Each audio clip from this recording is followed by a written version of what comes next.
So over here, you can see that I have a form right here. And whenever someone actually fills out my form, they don't really know like how much of the form they have completed. Let's say, for example, if I were to type in name or email right here, just as needed, then I don't really know like how much I have left to complete. So if you want to go ahead and give a hint to your users, you can actually utilize a progress bar widget so that they have a visual reference to know how much of the form they have completed.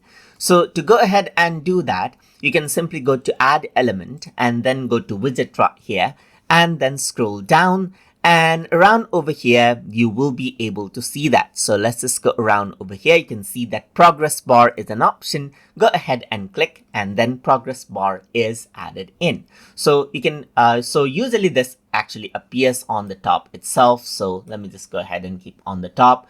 And then you can also just only like keep the required fields so that not everything is counted. You can stick it to the top right here, and you can even go ahead and add in the form fields that you want to ignore in the progress bar. But in my case, I just want to go ahead and keep everything right here. And then you can show the text when only required fields are completed, that required fields are completed, and all fields message is all fields completed right here.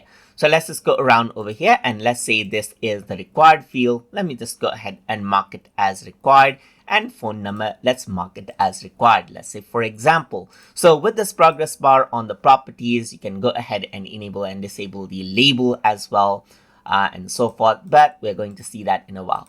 Let me just go around and preview out the form right here. And then now you can see the progress bar on the top right here. It sticks to the top, as you can see. So let's just go ahead and add in my name right here. It says this field is required. So as I type it in, it says all fields are done. And you can see that it says 1 out of 7 fields complete. Add it in, and then it's 2 fields complete. Add it in, and it says 3 fields complete. Add this in, 4 fields complete. Add this in right here. Let's say, for example, 5 fields complete. Go ahead and select this, 6 field complete. Go around and it says 100% is complete right here. And it says, please submit the form.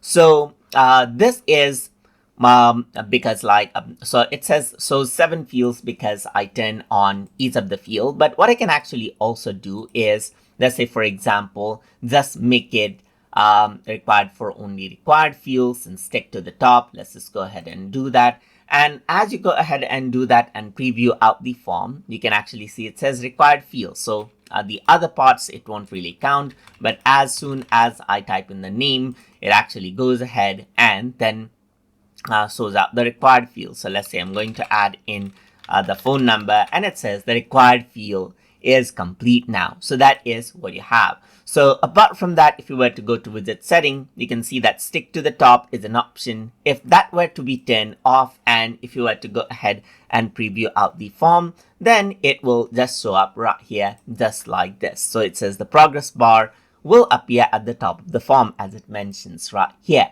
Apart from that, you can go ahead and change around the alignment of the progress bar. You can enable and disable the label as well and change around the position of the label. You can change the widget name and even shrink it out right here and so forth, as with other fields. You can even see the field details and so forth. But even if I were to go ahead and apply those right here, let's just go ahead and preview out the form. You can see that the shrink and other effect does not really take place because it is actually pinned out to the top of the form at the end.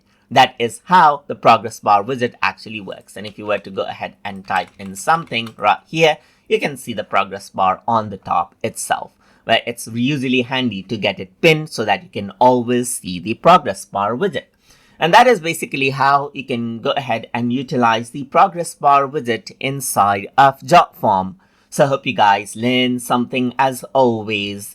And as always, please like, comment, share, and subscribe.